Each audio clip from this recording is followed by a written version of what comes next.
Hey everybody, welcome back to Football Talk with Vinny. In today's video, we're going to be going over the Carolina Panthers.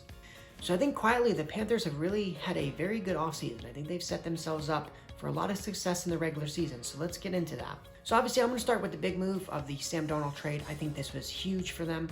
I am actually been on the record saying I think Sam Darnold is still a good quarterback. I think he got a really bad deal in New York. There was no talent around him. Obviously the coaching staff was not doing their job well as they got fired as well, right? The entire Jets organization kind of rebuilt that whole thing, and now they're on another rebuild.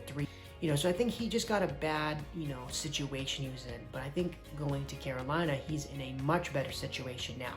So I actually expect big things from Sam Darnold this season. But in terms of the rest of the free agents, obviously they lost Curtis Samuel. So I think that's going to be a pretty big loss. Again, he was a very good wide receiver for them.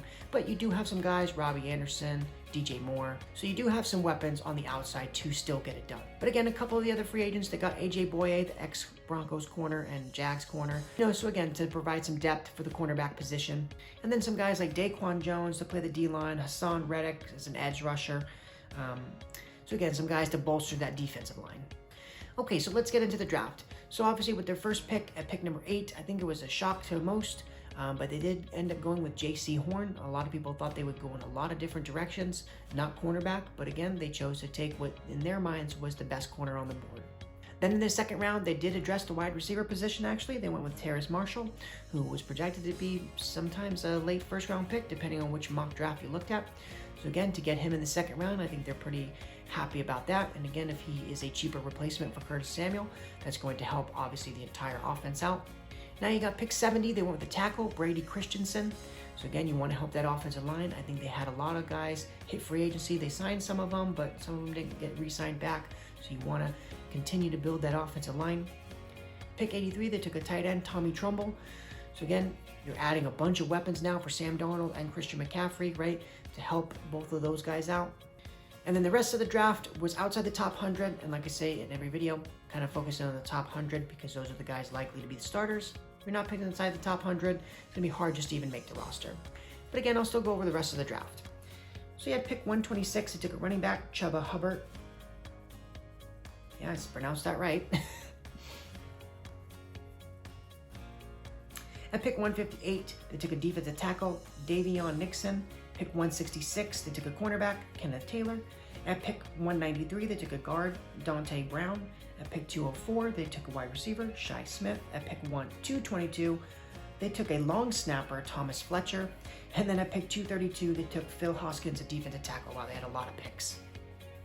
So again, for some of those late round picks, again, you're just hoping to, if you're a cornerback, right, you're hoping to be that third or fourth string corner, defensive lineman. Again, you're hoping to be a rotational rusher, running back, hoping to maybe spell Christian McCaffrey on a few snaps here and there.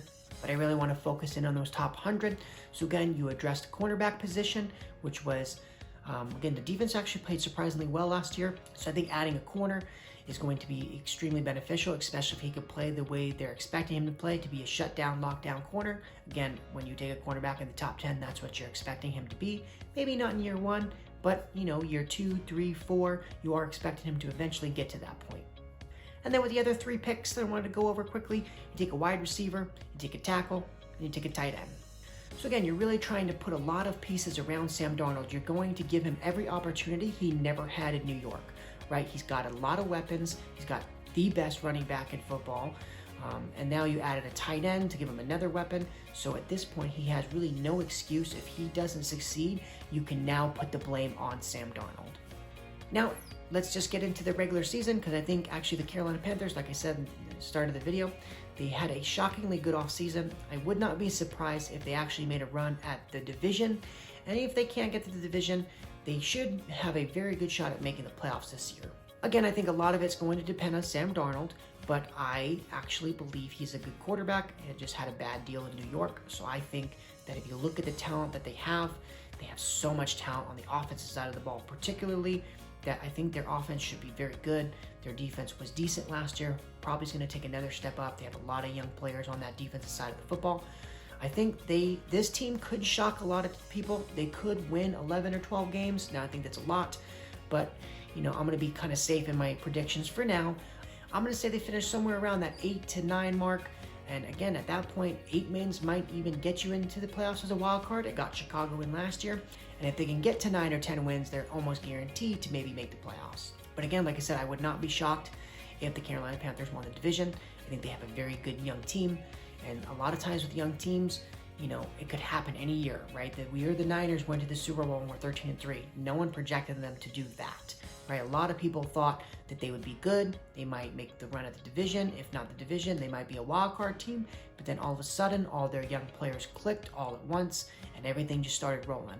I think the Carolina Panthers are similar in the sense that they got a very young team, right? You got a quarterback now that, again, Teddy Bridgewater was good, but I think Sam Darnold could be better, especially with the weapons that he now has.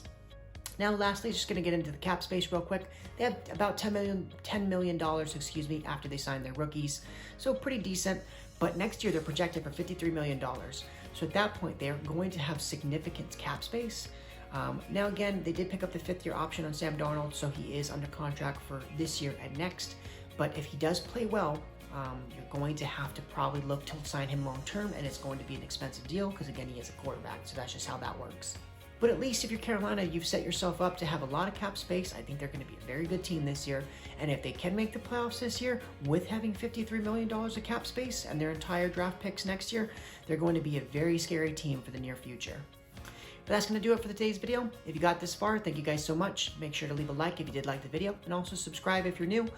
It does help the channel out a lot. But that's going to do it for the video. Thank you guys so much for watching. Bye.